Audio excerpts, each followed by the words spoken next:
Hello, Year 6, and welcome back to Lesson 9 of 25 of our Destination Reader sessions, where we are reading Kensuke's Kingdom by Michael Morpurgo. As always, words that I'd like you to focus on will be in red throughout the lesson. Questions for you to answer will be in blue, and anytime I'd like you to pause the video and write down your ideas, that will be in green. Before we begin, let's make sure we're all ready to learn.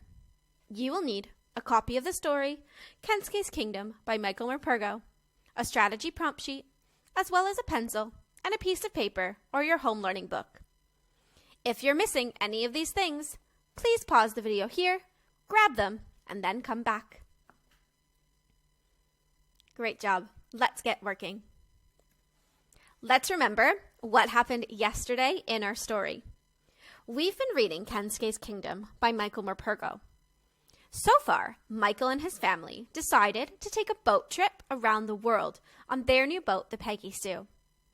Throughout Chapter 2 and 3, we learned about what life was like on the Peggy Sue. And yesterday, we've learned that Michael just went overboard. And then I made us stop reading. Let's get working so we can find out what happens. Before we begin, let's practice our reading strategy for today. We're continuing to make inferences today, and we're going to look at this picture again. Remember, when we make inferences, we use clues from the text, or in this case, the picture, as well as our background knowledge to help us. My question to you here is, what do you think happened to the ship in the background? What clue did you use to help you? And what background knowledge did you use to make your inference? Pause the video here, or take a moment to just think about the answer.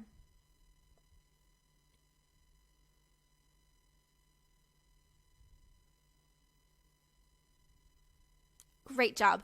Let's have a look at what I said. I said, I think something bad happened to the ship, and it sunk. Now, how did I come to that inference? Well, I used the clue from the image that the ship is on the bottom of the ocean, as well as my background knowledge that ships are not supposed to be on the bottom of the ocean, and if they are, something bad has happened which has made them sink. Therefore, I think something bad must have happened to this ship. Great work. Before we begin, let's quickly bust out 5 vocabulary words. Our first word today is frantically. Frantically. Great job. Frantically is an adverb. It describes a verb. If you're doing something frantically, you're doing it in a distraught way, usually because you're scared or fearful. Our second word is buoyancy. Buoyancy. Buoyancy is a noun. It is the power to float or rise in a liquid. Our third word is hauled. Hauled. Great job. Hauled is a verb. It's a doing word. It means to pull or drag someone with great effort or force. When Stella fell overboard last time, Michael and his family hauled her back onto the boat, or they pulled her with great effort and force. Our fourth vocabulary word today is menacing. Menacing. Menacing is an adjective. It means threatening. So if something is menacing, we can think of it as threatening. Our fifth vocabulary word today is inquisitive. Inquisitive. Great work. Inquisitive is an adjective. It describes something. If something is inquisitive, that means that it's showing interest in something else. Again, Year 6, all of our questions today will be 1 or 2 mark answers. So let's review how to properly answer these questions. My turn. A 1-mark question needs a short, snappy answer. Great job. My turn. 2-mark questions need a PE answer. Your turn. Great work. Now, finally, let's read. We are on Chapter 4, which is called Gibbons and Ghosts. Chapter 4 begins on page 45. I'll give you a moment to find your place and have your finger ready to follow along with me. Let's get going. Gibbons and Ghosts. The terrors came fast, one upon another. The lights of the Peggy Sue went away into the dark of the night, leaving me alone in the ocean, alone with the certainty that they were already too far away, that my cries for help could not possibly be heard. I thought then of the sharks, cruising the black water beneath me, scenting me, already searching me out, homing in on me, and I knew there could be no hope. I would be eaten alive. Either that or I would drown slowly. Nothing could save me. Let's pause there and have a think about how Michael is feeling at this point. This is a 2-mark question, so remember you need to tell me how Michael is feeling and include evidence for how you know. Pause the video here and answer this question as best you can.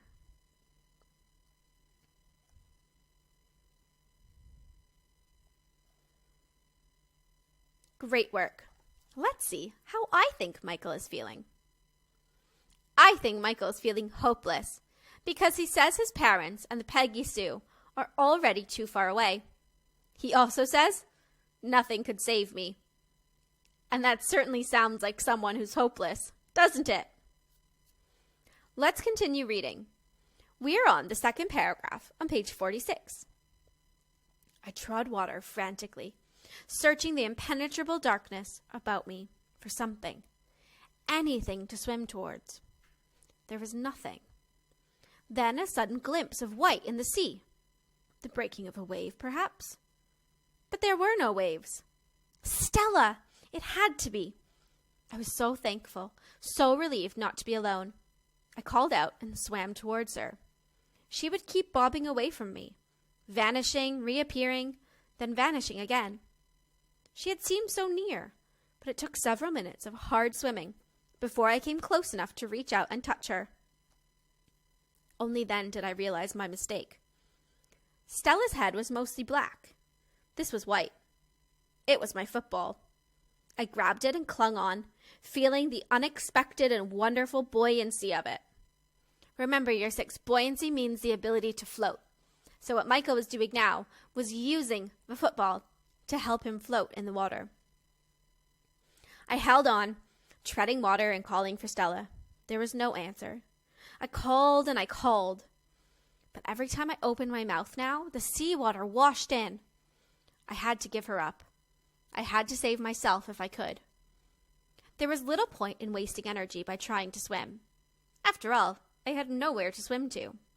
Instead, I would simply float.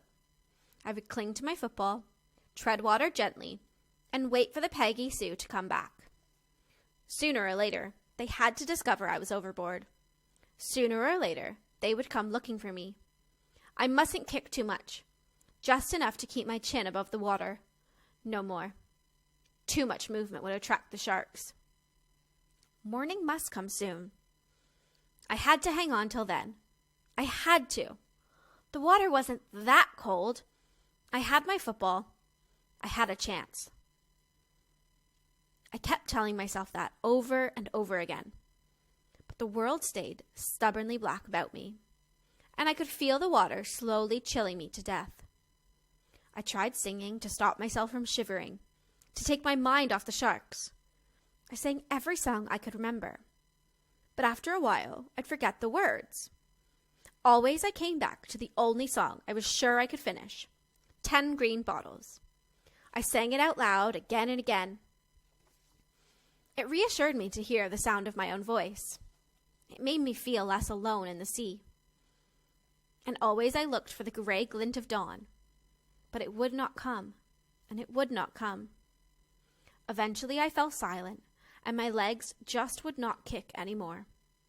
I clung to my football, my head drifting into sleep. I knew I mustn't, but I couldn't help myself. My hands were slipping off the ball. I was fast losing the last of my strength. I would go down, down to the bottom of the sea, and lie in my grave amongst the seaweed and the sailors' bones and the shipwrecks. The strange thing was, I didn't really mind. I didn't care. Not anymore. Here's my question to you, Year 6. Why didn't Michael care anymore if he sunk? This is a 1-mark answer. So, it just needs to be short and snappy. Why didn't Michael care? Pause the video here and write down your answer. Great job. Let's see what I wrote. I said he didn't care anymore because he had done everything he could. There was nothing left to do. Did you have a similar answer? Great job. Take a moment now and make a quick prediction. What do you think is going to happen? Will Michael get saved? If so, how?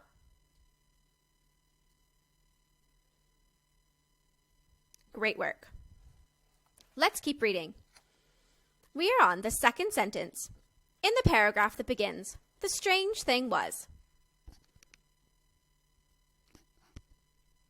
I floated away into sleep, into my dreams, and in my dream, I saw a boat gliding towards me, silent over the sea. The Peggy Sue, dear, dear Peggy Sue. They had come back for me. I knew they would. Strong arms grabbed me. I was hauled upwards and out of the water. I lay there on the deck, gasping for air like a landed fish. Someone was bending over me, shaking me, talking to me. I could not understand a word that was being said, but it didn't matter. I felt Stella's hot breath on my face, her tongue licking my ear. She was safe. I was safe. All was well. I was woken by a howling, like the howling of a gale through the masts. I looked about me. There were no masts above me. There were no sails. No movement under me either. No breath of wind. Stella Artois was barking, but some way off. I was not on a boat at all, but lying stretched out on sand. The howling became a screaming, a fearful crescendo of screeching that died away in its own echoes. I sat up. I was on a beach, a broad white sweep of sand, with trees growing thick and lush behind me, right down to the beach. Then I saw Stella prancing about in the shallows. I called her, and she came bounding out of the sea to greet me, her tail circling wildly. When all the leaping and licking and hugging were done, I struggled to my feet. Let's pause there. I wonder if you can figure out how Stella was feeling when she saw Michael. And then, give me evidence to explain your answer. Pause the video here and give it a go.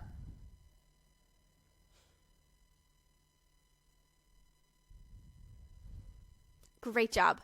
Let's see what I said. I think Stella is feeling elated when she saw Michael. Elated means like extremely excited. Because the text says her tail was circling wildly. I know that dogs wag their tails when they're excited. And this is what Stella was doing, which tells me she was excited.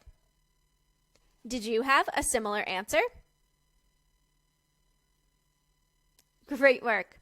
I wonder how you would have felt if you were Michael and you saw Stella. I think I would have been quite excited that I wasn't alone in this strange place. Let's keep reading and learn a bit more about where Michael is.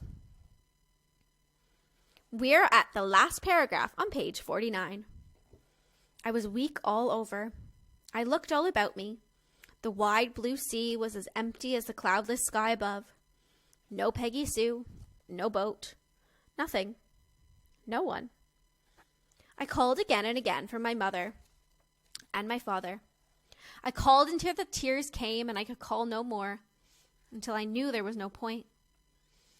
I stood there for some time, trying to work out how I had got here, how it was that I'd survived. I had such confused memories of being picked up, of being on board the Peggy Sue. But I knew now I couldn't have been. I must have dreamed it. Dreamed the whole thing. I must have clung to my football and kept myself afloat until I was washed up. I thought of my football then, but it was nowhere to be seen. Stella, of course, was unconcerned about all the whys and wherefores. She kept bringing me sticks to throw and would go galloping after them into the sea without a care in the world. Then came the howling again from the trees, and the hackles went up on Stella's neck. She charged up the beach, barking and barking, until she was sure she had silenced the last of the echoes. It was a musical, plaintive howling this time, not at all menacing. I thought I recognized it. I had heard howling like it once before, on a visit to London Zoo. Gibbons. Funky gibbons, my dad had called them. I still don't know why to this day, but I love the sound of the word funky. Perhaps that's why I remembered what he had said. It's only gibbons, I told Stella. Just funky gibbons. They won't hurt us. But I couldn't be at all sure I was right. From where I stood now, I could see that the forest grew more sparsely up the side of a great hill some way inland. And it occurred to me that if I could reach the bare rocky outcrop, the summit, I would be able to see further out to sea. Or perhaps there'd be some house or farm further inland, or maybe a road and I could find someone to help. But if I left the beach and they came back looking for me, what then? I decided I would have to take that chance. I set off at a run, Stella Artois at my heels, and soon found myself in the cooling shade of the forest. I discovered a narrow track going uphill, in the right direction, I thought. Let's take a quick pause there to think about that narrow track that Michael has seen. What does the narrow track tell us about the island? This is a 2-mark question, so be sure to tell me what it tells us and how you know. Pause the video here and have a go at the answer.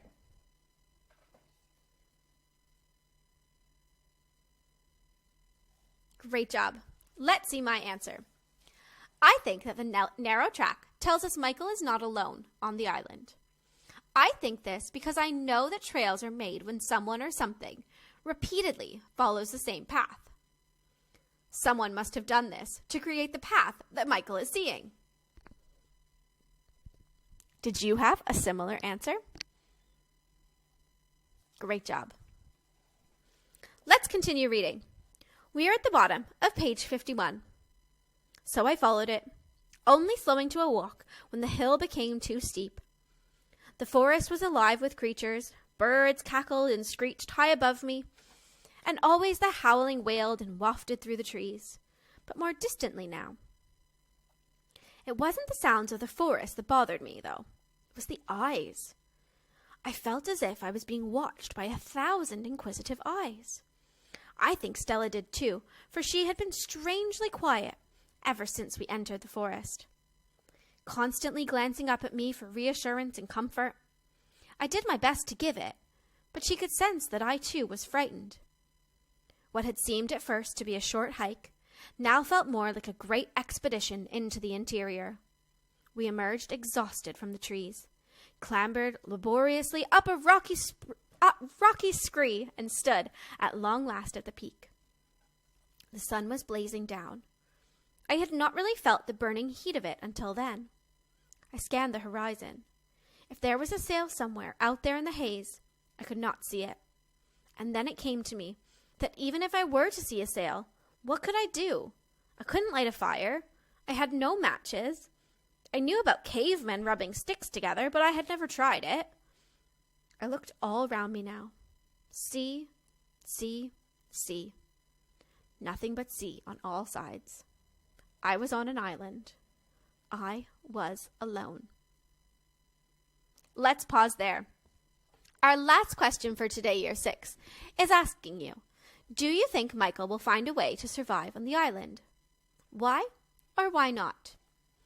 This is just a 2-mark question, So please tell me what you think and support your answer with 1 or 2 reasons or evidence.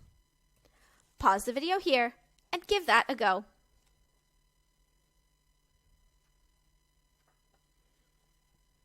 Great work. Let's take a look at my answer. If you've said yes, you could say yes because he's been trained to survive, or yes because he's shown that he's determined. If you said no, you may have said no because there's nothing for him to use, or no because there's no way for him to be rescued from such a remote and random island. Now year 6. We are going to read some more. I would like you please to listen while I read. There won't be any questions, but I do expect you to still follow along with your finger while I read. The island looked perhaps 2 or 3 miles in length, no more. It was shaped a bit like an elongated peanut, but longer at one end than the other.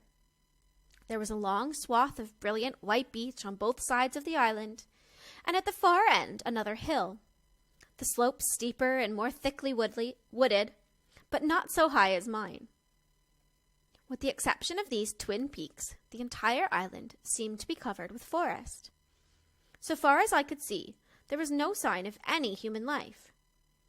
Even then, as I stood there that first morning filled with apprehension at the terrifying implications of my dreadful situation, I remember thinking how wonderful it was. A green jewel of an island framed in white. The sea all about it a silken, shimmering blue. Strangely, perhaps comforted somehow by the extraordinary beauty of the place. I was not at all downhearted. On the contrary, I felt strangely elated. I was alive. Stella Artois was alive. We had survived.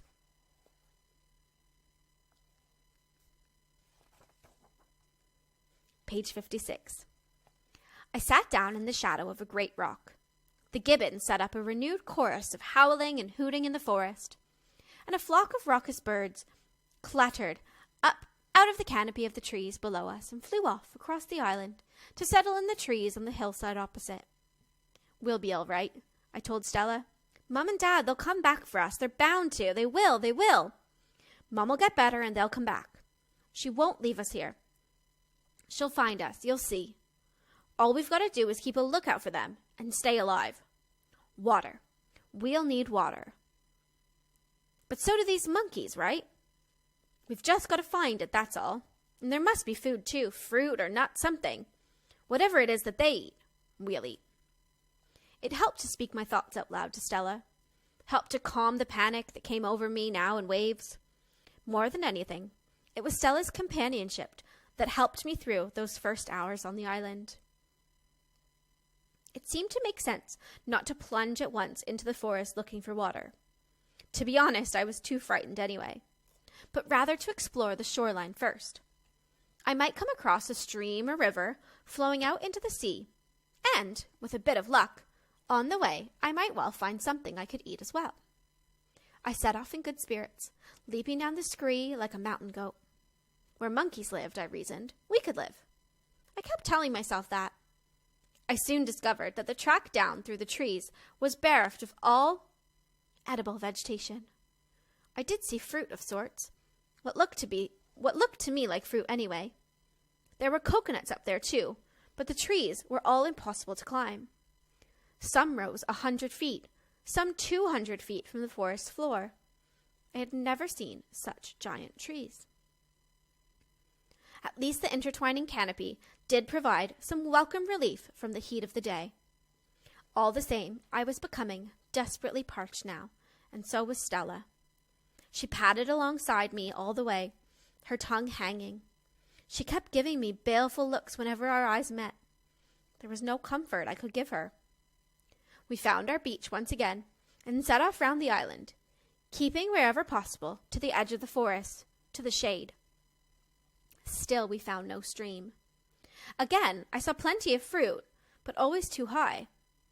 And the trees were always too smooth, too sheer to climb.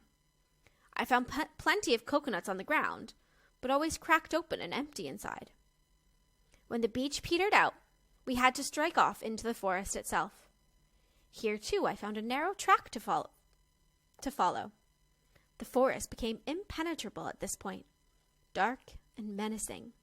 There was no howling anymore, but something infinitely more sinister. The shiver of leaves, the cracking of twigs, sudden, surreptitious rustlings, and they were near me, all around me. I was quite sure now, that eyes were watching me. We were being followed. I hurried on, swallowing my fear as best I could. I thought of the gibbons I had seen back in the zoo, and tried to persuade myself how harmless they had looked. They'd leave us alone. They'd never attack us. They weren't man-eaters. But as the rustlings came even closer, even more threatening, I found it harder and harder to convince myself. I began to run, and I kept running until the track brought us out onto the rocks, into the blessed light of day. And there was the sea again. This end of the island appeared to be littered with massive boulders that lay like tumbled cliffs all along the coast. We leaped from one to the other, and all the while I kept a keen eye out for the trickle of stream coming down through the rocks from the forest above, but I found none. I was exhausted by now. I sat down to rest, my mouth dry, my head throbbing. I was racked with desperate thoughts. I would die of thirst. I would be torn limb from limb by the monkeys. Stella's eyes looked up into mine. There's got to be water, I told her. There's got to be. So, said her eyes, what are you doing sitting here, feeling sorry for yourself? I forced myself to my feet and went on. The seawater in the rock pools was so cool, so tempting. I tasted it, but it was salty and brackish. I spat it out at once. You went mad if you drank it. I knew that much. The sun was already low in the sky by the time we reached the beach on the other side of the island. We were only about halfway round by my reckoning. This place was so much bigger than it had seemed, from high up on the hill that morning. Despite all my searching, I had found no water, nothing to eat. I could go no further, and neither could Stella. She lay stretched out beside me on the sand, panting her heart out. We would have to stay where we were for the night. I thought of going into the forest a little way to sleep on ground under the trees. I could make a nest of soft dead leaves. The jungle floor was thick with them. But I dared not venture in, not with the shadow of night falling fast over the island. The howling had started up again, far away in the forest. A last mellifluous evensong, a chanting that went on and on until darkness covered the island. Insects, that's what I presumed they were anyway, whirred and whined from the forest. There was hollow tapping, like a frantic woodpecker. There was scraping, scratching, and a grunting, grating noise that sounded like frogs. The whole orchestra of the jungle was tuning up. But it wasn't the sounds that frightened me. It was those phantom eyes. I wanted to be as far as possible from those eyes. I found a small cave at one end of the beach with a dry, sandy floor. I lay down and tried to sleep, but Stella would not let me. She whined at me in the pain of her hunger and thirst, so that I slept only fitfully. The jungle droned and crackled and croaked, and all night long the mosquitoes were at me too. They whined in my ears and drove me mad. I held my hands over my ears to shut out the sound of them. I curled myself round Stella, tried to forget where I was, to lose myself in my dreams. I remembered then that it was my birthday, and thought of my last birthday, back at home with Eddie and Matt, and the barbecue we'd had in the garden, how the sausages had smelled so good. I slept at last. The next morning I woke, cold and hungry, and shivering, and bitten all over. It took me some moments to remember where I was, and all that had happened to me. I was suddenly overwhelmed by one cruel reality after another. My utter aloneness, my separation from my mother and father, and the dangers all around me. I cried aloud in my misery until I saw that Stella was gone. I ran out of the cave. She was nowhere to be seen. I called for her. I listened for her, but only the gibbons howled in reply. Then I turned and saw her. She was up on the rocks high above my cave, half hidden from me, but even so I could see that her head was down.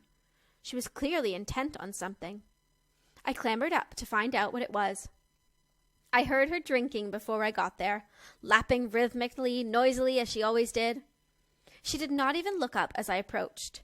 That was when I saw that she was drinking from a bowl, a battered tin bowl. Then I noticed something strange up on a flat shelf of rock above her. And that's where we're going to stop today, Year 6. Thank you for listening as I read. Well done. Next week, we will continue reading Kensuke's Kingdom and making inferences. I want you to make a prediction. Who do you think left the water and bowl for Michael?